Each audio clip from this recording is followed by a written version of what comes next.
¿Qué tal, Alexander? No le escucho, padre. ¿Qué tal? No sé, no le escucho. Estaba escuchando al visitante anterior, le escuchaba solo a él, pero a usted no le escuché la respuesta. Y ¿Lo ahorita no le escucho. escuchan, lo escuchan a Alexander y me escuchan a mí? La gente del chat. Sigo sin escuchar. Debe ser un problema tuyo, Alexander. ¿Lo escuchan, Alexander? Escuchamos todos. Claro, lo escuchábamos bien, Alexander. O sea, yo lo escuchaba y ustedes lo escuchaban. En realidad todos lo escuchábamos. Él no nos escuchaba a nosotros. Era eso, ¿no? A ver ahora. Ahora sí lo escucho. Que te estábamos escuchando todos. Oh, Solo ya, que, ya. claro, solo que por ahí era un problema del micrófono. ¿Qué Pero tal? fíjese que, ¿qué tal, padre?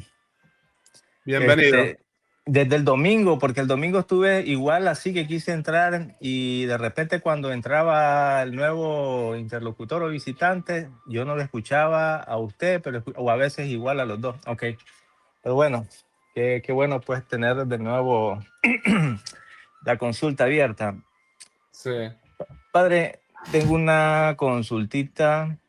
Eh, la otra vez con esta cosa que tanto se da con los protestantes, los de las otras sectas o denominaciones, y con ese mismo tema de la que tantos se raya, como decimos nosotros, con la tal sola escritura. Y y lo que no me queda claro es como que ellos no quieren estar sujetos bajo una sola autoridad. Es así más o menos el asunto. Digamos que el gran problema del protestante es que ellos quieren apelar solamente a la Biblia. O sea, ellos dicen, bueno, la única autoridad suprema es la Biblia. Y el gran problema con eso es que eso no está en la Biblia. Yo siempre le digo a la gente, ¿no? ¿La Biblia es palabra de Dios y nosotros creemos en la Biblia? Sí. Pero, a ver, si toda doctrina, para ser cierta, tiene que ser bíblica, la Ujú. doctrina de la sola escritura no es bíblica y por lo tanto no es verdadera. Ese es el punto. Entonces, como conclusión, nosotros los católicos somos escritura, pero no somos sola escritura. Ahí está la Claro. diferencia. La escritura la aceptamos como palabra escrita de Dios, pero está la tradición, que la tradición es tan palabra de Dios como o sea, la tradición oral es tan palabra de Dios como la escritura, que es la tradición escrita, por decirlo así, ¿no? Es que, por ejemplo, yo le decía a uno una vez que me decía que ustedes inventan, me comunicaba, él me decía que ustedes inventan muchas cosas, me dice. Entonces yo le contesté, entonces si vos fueras a Jerusalén, o sea, si escucharas las tradiciones, todo lo que se dice en Jerusalén sobre las tradiciones o las que se han podido salvaguardar a través del paso del tiempo y cuentan en Jerusalén, vos le dirías a un judío que está loco. Mm. Y después, si inventamos cosas por creer en la tradición, por ejemplo, si hablamos porque siempre dicen, bueno, Cristo criticó las tradiciones, pero sin embargo, ¿cómo sabemos que Moisés escribió el Génesis? La única manera de poder saberlo es por una tradición oral. Lo mismo cuando Cristo habla de la cátedra de Moisés, que era lo que le permitía a los fariseos y escribas interpretar la ley antigua. La cátedra de Moisés no aparece en todo el Antiguo Testamento. ¿Aparece dónde? En la Mishnah, que justamente es la tradición judía. Entonces, si por la tradición inventamos cosas, bueno, también inventaba cosas el mismo Jesucristo. Ahora, el punto está que también ellos tienen que demostrar porque la carga de la prueba está de ambas partes. Ellos dicen, bueno, a ver, ¿y ustedes de dónde sacan que María es inmaculada? Yo siempre les pregunto, bueno, y a ver, decime de dónde sacas que María no es inmaculada. Nosotros tenemos textos bíblicos, por ejemplo, llena de gracia, ¿no? El ángel le dijo, salve llena de gracia. Si es llena de gracia es porque no tiene pecado. Pero bueno, es como que lo de inventar doctrinas es un poco un prejuicio que ellos tienen, ¿no? En muchos casos. Sí. Ahora, igualmente la otra vez usted estaba hablando con un muchacho ahí, que lo miré. Bueno, no voy a decir las facciones de él, pero él estaba comiendo mucho y se empinaba mucho en jugo. Estaba viendo ese video de las preguntas que le estaba haciendo él. Este, y al final usted le menciona algo donde le dice, bueno, en todo caso, esa conversación la tendría que tener, dice, le dijo usted, con los ortodoxos y no con la denominación que le menciona usted. Ahora, mi pregunta es la siguiente. ¿En qué momento, por ejemplo, cómo es que nace la iglesia ortodoxa? ¿Cómo es que se dividió? Sí, bueno, tengo que saberlo, tengo que saber o suponer de que como que hay una pequeña división de la iglesia católica en ese momento con los ortodoxos. Sí, lo que sucedió fue en el 1054 que digamos, el patriarca de Constantinopla, Miguel Cerulario, es como que los católicos romanos, porque hasta ese momento todos éramos una sola iglesia con distintos ritos. Correcto. Había herejías, todo, pero lo que sucedía es que los católicos de rito romano usaban un pan, creo que era el pan ácimo, para consagrar la Eucaristía, y él no lo consideró eso totalmente contrario a la tradición. Entonces lo que hizo fue confiscar todas las parroquias de católicos romanos y justamente expulsar a los católicos romanos de allí. Y bueno, y ahí hubo una disputa entre el Papa y él, que el Papa le decía, yo tengo autoridad sobre ti, tú me tienes que obedecer. Y él decía, no, tú eres el primero entre iguales, pero no tienes la autoridad absoluta. O sea, tu primacía es primacía de honor. Y fue así como se excomulgaron mutuamente. Y fue una excomunión que duró muchísimo tiempo hasta, o sea, inclusive hasta tiempos de Pablo VI, 1963 creo que fue cuando, o Juan XXIII o Pablo VI, que se reunieron con el patriarca de Constantinopla y se levantaron la excomunión mutuamente. Pero, Ujú. sin embargo, bueno, la separación continúa, en el sentido, eh, con los ortodoxos reconocemos tanto ellos como nosotros que ambas iglesias tienen sucesión apostólica, porque ambos venimos de los apóstoles. Ahora, nosotros estamos convencidos de que el Papa, sucesor de Pedro, no solo es el primero entre iguales, sino que es la cabeza visible de toda la Iglesia Universal. Entonces, ahí está la discusión principal con los ortodoxos, ¿no? Si el Papa es el primero entre iguales o es la cabeza visible. Pero después Ujú. tenemos sacerdocio válido, tanto los sacerdotes ortodoxos como nosotros venimos de los apóstoles, sacramentos válidos, aunque en el caso de ellos no son lícitos para nosotros, ¿no?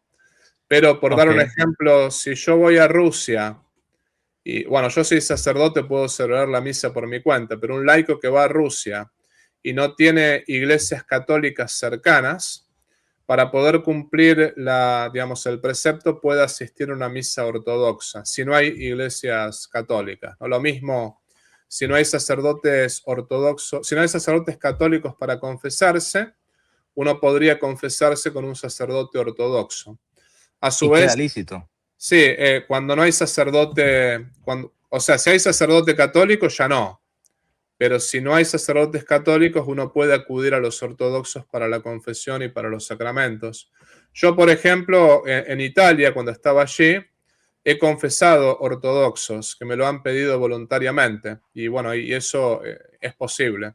Pero bueno, la disputa sigue. La disputa es, la Iglesia Católica dice, y nosotros tenemos el convencimiento de eso, que el Papa es el sucesor de Pedro y no solamente el primero, sino la cabeza visible, el que gobierna toda la iglesia. En cambio, los ortodoxos dicen para el Papa, el sucesor de Pedro, hasta ahí están de acuerdo, pero es el primero entre iguales. No es más que los otros obispos, sino que es el primero entre iguales y la infalibilidad está en el concilio, no en el Papa. Es un poco así digamos, la doctrina de ellos, ¿no? Ya. También tengo a un conocido que él es ortodoxo, pero él me dijo de que él es de la religión ortodoxa, pero tiene el deseo de estar en la iglesia católica. Entonces, él me preguntó, como él sabe que yo voy a la iglesia y todo eso, entonces, él es americano. Entonces, yo le dije, bueno, en este caso, pues le digo, habría que, en este caso, no sé, le digo, si el bautismo de ellos es válido también, así como para que él pueda, si él quiere visitar la iglesia católica, porque yo le dije, Sí, tendríamos que hablar con un sacerdote, le digo, para ver cómo analicen tu caso y vean si en realidad necesitas un bautismo, porque él dice que se quería bautizar, pues, ¿no? Entonces hay que no analizarlo. necesita, si se bautizó en la iglesia ortodoxa, muy probablemente tenga todos los sacramentos, tenga el bautismo, la comunión y la confirmación. En el caso de los ortodoxos no es necesario recibir los sacramentos de vuelta. Lo que es necesario es que él haga las clases de doctrina y después lo que se le hace hacer es antes de unirse a la Iglesia Católica, se le hace rezar públicamente el credo, o sea, el credo constantinopolitano. Y directamente de esa manera, luego de la instrucción y luego de rezar el credo, ya se une a la Iglesia Católica. Es un poco así como funciona. Ojalá que sea católico porque es la iglesia verdadera, ¿no? Ciertamente. Pero estaría buenísimo. Porque ciertamente están equivocados los ortodoxos en esta ruptura. Pero yo lo que aprecio de los ortodoxos es que son los más cercanos. O sea, Por eso yo le decía a este muchacho, en todo caso, los que tenemos que conversar, dialogar sobre cristianismo somos los católicos y los ortodoxos.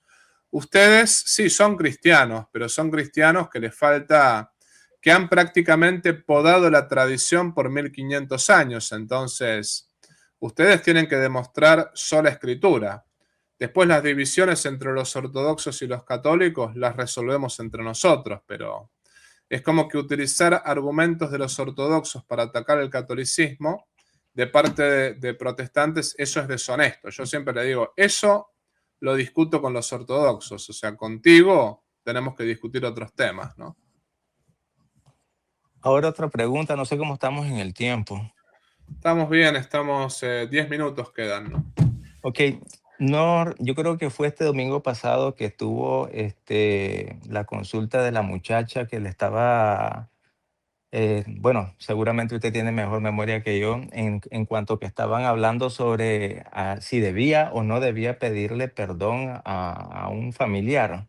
Sí, me acuerdo. Ok, entonces, bueno, eso me ayudó a discernir y un poquito sobre, pero me quedé también con una pregunta que me surgió, por ejemplo, en este caso, eh, por ejemplo, dentro de los ámbitos laborales, en este caso, por ejemplo, cuando se dan como las críticas, cuando un compañero no hace bien un trabajo y tal vez las otras dos personas pues, comentan o critican de que la otra persona no hizo bien su trabajo y que por eso estamos de X manera, y vamos a seguir haciendo el trabajo de la otra persona. Entonces, ahí, en cuanto a eso, esos son como, estaríamos cometiendo como faltas, pero según la gravedad, ¿cómo que sería? Venial, grave.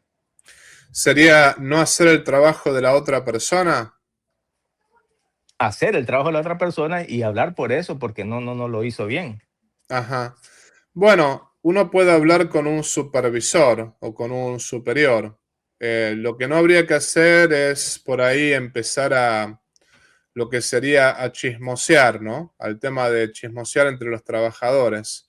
Si uno tiene algo contra un trabajador, lo que conviene es hablar con el supervisor, pero eso no es chisme, eso es recurrir a la persona que puede poner remedio a ese asunto. Ahora, También hay que ver las circunstancias, ¿no? Porque no sé, hay veces que la persona no hace su trabajo y uno tiene confianza.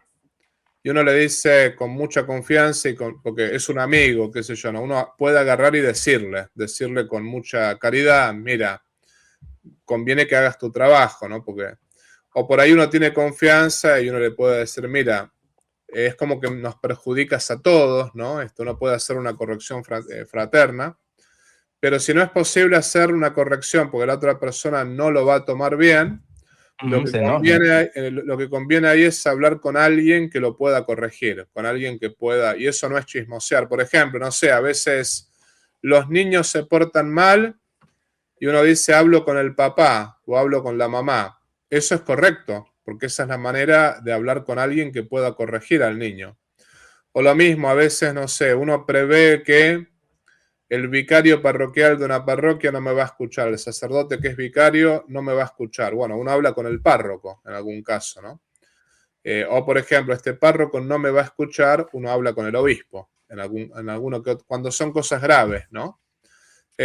Ahora, entonces el criterio es, si uno puede, uno tendría que corregir a la persona privadamente. Ahora, si uno no puede corregirla privadamente, uno tiene que hablar no con todo el mundo, sino con alguien que lo pueda corregir. Un poco así tiene que ser. Porque si uno habla con todo el mundo, ahí sí uno cae en chisme. ¿Me explico?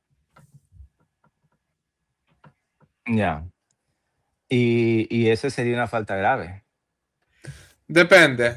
El chisme es grave. No hay que chismosear ni murmurar, Claro. sea grave o leve, pero por ejemplo, podría llegar a ser una falta grave cuando eso daña fuertemente a la persona que lo sufre. Por ejemplo, si yo largo un chisme y la persona pierde su trabajo, eso es una falta grave, por dar un Ujú. ejemplo. Salvo que en realidad yo hable con las personas porque era justo hablar. Qué sé yo, está bien avisarle a la gente que hay un violador en el pueblo, eso está muy bien, porque justamente esa persona es peligrosa para toda la sociedad, ¿no? O lo mismo, está muy bien hablar con la gente cuando hay... Hablo de un violador que está probado que es violador, no un chisme, ¿no? Sino que está probado. Con lo otro uno puede tener cuidado, pero digamos que no hay que condenar a nadie sin pruebas suficientes. Pero si está probado que es un violador, bueno, uno puede decirle a la gente cuidado. O si está probado que esta persona es un sicario, que es un ladrón, uno ahí puede hablar. Ahora, cuando hablamos de gente que tiene los mismos defectos que tengo yo o los mismos problemas, Bárbaro. bueno, en ese caso lo que hay que hacer es, digamos, el chisme puede ser pecado mortal cuando daña gravemente la fama de esa persona. Si no daña gravemente el daño de esa persona, perdón, si no daña gravemente la fama de esa persona, ahí puede ser pecado venial, pero igual, ¿no? Igual es peligroso porque, me refiero, nunca el chisme es algo bueno en ese sentido. Entonces lo que conviene es directamente hablar con quien lo pueda corregir. Ese es un poco el consejo. Y si es posible, como dice el Evangelio, corregirlo en privado. Si uno tiene confianza y si uno prevé que no van que digamos que la persona no se va a enojar mal, ¿no? Es que ese es el punto. A veces en todo lo que puedo leer y averiguar, en lo que concierne a los pecados de la lengua, es como la falta de dominio de sí mismo la persona. Y Sí, cuando viene de una injusticia que tal vez eso le afectó a uno mismo, entonces parece que lo natural es como enojarse. Y, sí, no, sí, sí. y normalmente después cuando uno se enoja, se desata Bueno, hay que la verla, crítica. por eso hay que ver las circunstancias, pero en realidad lo concreto es, este es el procedimiento que uno tiene que seguir, ¿no? Muchas veces no queda otra que corregirlo por más que se enoje. Por ejemplo, en mi caso, qué sé yo, los empleados de la parroquia, que yo soy el párroco, si los tengo que corregir no me queda otra, o sea, lo tengo que hacer yo y lo toman mal y bueno, los tengo que corregir lo mismo. Y tengo que exigirles que cambien, por ejemplo, ¿no? Gracias a Dios tengo buenos empleados, pero uno dice, bueno, hay veces que depende de la posición que uno tenga, qué sé yo, los papás no les queda otra que corregir a los hijos. O sea, los tienen que corregir, no pueden nunca no hacerlo.